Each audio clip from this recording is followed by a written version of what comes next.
ভারত বলছে তারা মানবিক কারণে হাসিনাকে আশ্রয় দিয়েছে, কিন্তু সত্যটা কি এতই সরল? দেখুন কি ভয়াবহ বিষয়। হাসিনা ভারতে বসে কিভাবে আওয়ামী লীগের পুরো সাম্রাজ্য নিয়ন্ত্রণ করছে। জেলা থেকে উপজেলা পর্যন্ত সবার সাথে নিয়মিত ফোনে যোগাযোগ, রাজনৈতিক নির্দেশনা প্রদান। এটা কি শুধু আশ্রয় নাকি অন্য কিছু? আর এখানেই ভারতের আসল চেহারা বেরিয়ে আসে। তারা হাসিনাকে এক ধরনের স্লিপিং এজেন্ট হিসেবে রেখেছে। যখন প্রয়োজন তখনই তাকে দিয়ে বাংলাদেশে অস্থিরতা তৈরি করানো। এটা কি শুধুই কাকতালীয় নাকি সুচিন্তিত কৌশল? আওয়ামী লীগকে বাদ দিয়ে নিরপেক্ষ নির্বাচন হতে পারে না। আজ আমরা আপনাদের এমন একটি অবিশ্বাস্য ষড়যন্ত্রের গল্প বলবো যা শুনে আপনারা হতবাক হয়ে যাবেন। 1 বছর পরও আওয়ামী লীগ কেন 1400 মানুষের হত্যার দায় থেকে পালিয়ে বেড়াচ্ছে? কেনই বা হঠাৎ করে একজন সেনা কর্মকর্তা গ্রেফতার হলেন অরাজকতার প্রশিক্ষণ দেওয়ার অভিযোগে? আর সবচেয়ে রহস্যজনক প্রশ্ন, ভারত কি আসলেই নিঃস্বার্থভাবে হাসিনাকে আশ্রয় দিয়েছে, নাকি এর পেছনে রয়েছে আরো গভীর কোনো খেলা? আজকের ভিডিও শেষে আপনারা জানতে পারবেন সেই চমকপ্রদ সত্য যা হয়তো আপনি কখনো ভাবেননি। কল্পনা করুন, 76 বছরের পুরনো একটি দল হঠাৎ করে যেন এক জাদুর কাঠির আঘাতে এমন ধ্বংসের পরিণতি ভোগ করলো। হাসিনা রাতারাতি ভারতে পালিয়ে গেল, বড় বড় নেতারা হুড়মুড় করে আমেরিকা ইংল্যান্ডে ভাগলেন, আর যারা দেশে রয়ে গেলেন তারা 1 বছর ধরে ইঁদুরের মতো গর্তে লুকিয়ে আছেন। কিন্তু এখানেই শেষ নয়। হাজার হাজার নেতাকর্মী এখনো গা ঢাকা দিয়ে আছেন, অনেকেই আছেন জেলে। মানবতা বিরোধী অপরাধের মামলা চলছে। ঢাকার কেন্দ্রীয় অফিস দখল, নিবন্ধন স্থগিত, নৌকা প্রতীক বাতিল, পুরো অস্তিত্বই যেন মুছে যাওয়ার উপক্রম। কিন্তু এই ভয়াবহ পরাজয়ের মুখেও আওয়ামী লীগ এখনো 3টি অদ্ভুত কাজ করে চলেছে। প্রথমত, সবকিছুই ষড়যন্ত্র বলে প্রচার করছে।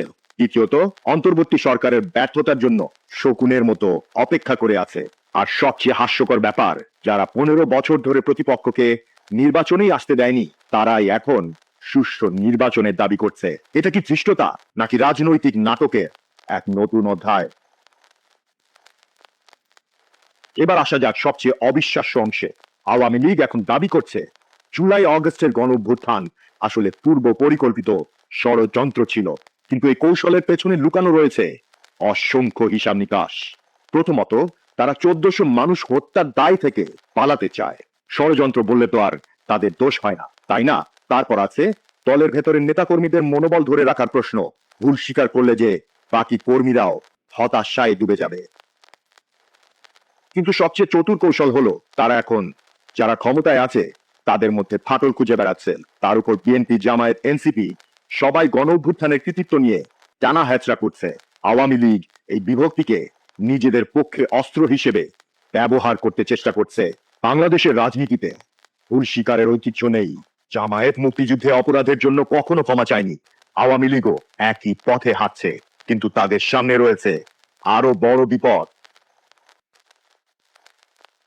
এখন আসি সবচেয়ে রহস্যজনক অধ্যায়। ভারত বলছে তারা মানবিক কারণে হাসিনাকে আশ্রয় দিয়েছে, কিন্তু সত্যটা কি এতই সরল? দেখুন কি ভয়াবহ বিষয়। হাসিনা ভারতে বসে কিভাবে আওয়ামী লীগের পুরো সাম্রাজ্য নিয়ন্ত্রণ করছে।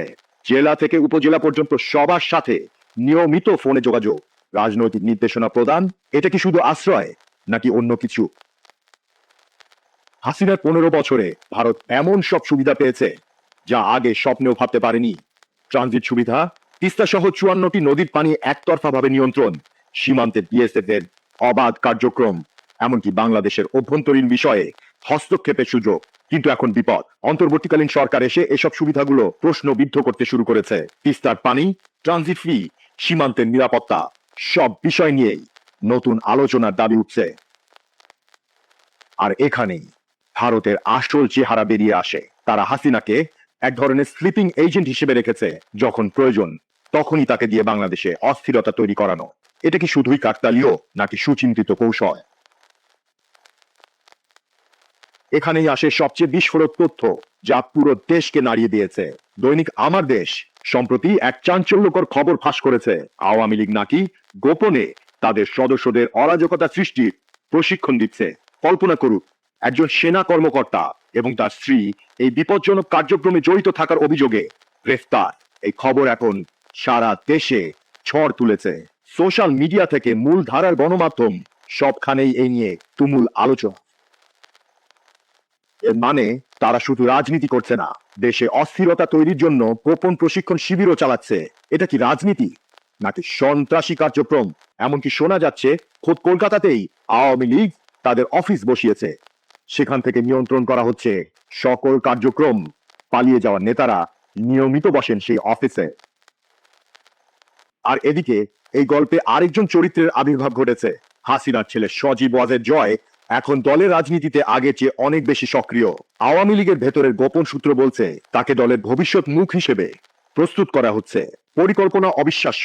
হাসিনা থাকবেন ছায়ার গডমাদার, আর জয় হবে নতুন উজ্জ্বল মুখ, শেখ পরিবারের নিয়ন্ত্রণ। এভাবেই অটুট থাকবে বংশ পরম্পরায়। জয় এখন আন্তর্জাতিক পর্যায়ে ব্যস্ত যোগাযোগে, আমেরিকা আর ইউরোপে প্রচার করে বেড়াচ্ছে আওয়ামী লীগ ছাড়া বাংলাদেশে সুষ্ঠু নির্বাচন অসম্ভব। ভারত তাদের কূটনৈতিক শক্তি দিয়ে এই বিষাক্ত বার্তা ছড়িয়ে দিচ্ছে সারা বিশ্বে। কিন্তু প্রশ্ন থেকে যায়, ভারত কি জয়কে পরবর্তী প্রজন্মের এজেন্ট হিসেবে গড়ে তুলছে? এবার উন্মোচিত হচ্ছে সবচেয়ে বিপজ্জনক ষড়যন্ত্রের জাল। আওয়ামী লীগ এবং ভারত মিলে এখন এমন এক মারাত্মক খেলা খেলছে যা আপনার কল্পনাকেও হার মানবে। তাদের টার্গেট স্পষ্ট, ফেব্রুয়ারির নির্বাচনকে যে কোনো মূল্যে বিতর্কিত প্রমাণ করা। আর সেই শয়তানি পরিকল্পনার অংশ হিসেবেই চলছে গোপন অরাজকতার প্রশিক্ষণ। একজন সেনা কর্মকর্তার গ্রেফতার প্রমাণ করে এই ষড়যন্ত্র কতটা গভীরে শেকড় গেড়েছে। তাদের ত্রিমুখী কৌশল দেখুন। একদিকে বলছে আমাদের ছাড়া নির্বাচন অকল্পনীয়, অন্যদিকে গোপনে অস্থিরতা তৈরি করার চেষ্টা। ভারত এই দুই ফ্রন্টেই তাদের পূর্ণ সহায়তা দিয়ে যাচ্ছে। নির্বাচনকে অগ্রহণযোগ্য প্রমাণ করে নতুন সরকারের বৈধতা নিয়ে আন্তর্জাতিক প্রশ্ন তোলা। ভারত তাদের কূটনৈতিক চ্যানেল ব্যবহার করে পশ্চিমা দেশগুলোকে বোঝানোর চেষ্টা করবে যে বাংলাদেশে গণতান্ত্রিক বিপর্যয় ঘটেছে। কিন্তু আওয়ামী লীগের সামনে রয়েছে পাহাড় সম চ্যালেঞ্জ।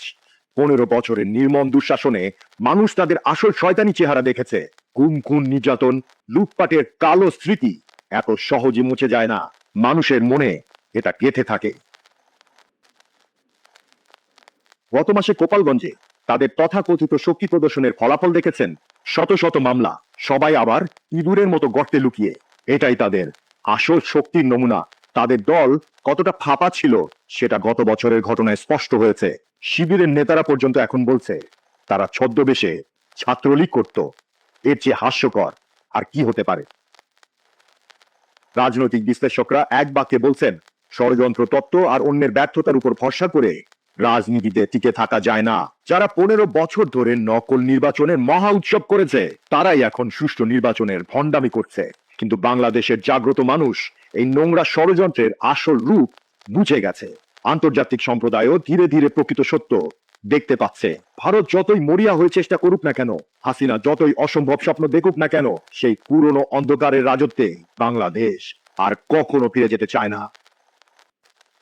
আওয়ামী লীগের এই নতুন ষড়যন্ত্রমূলক কৌশল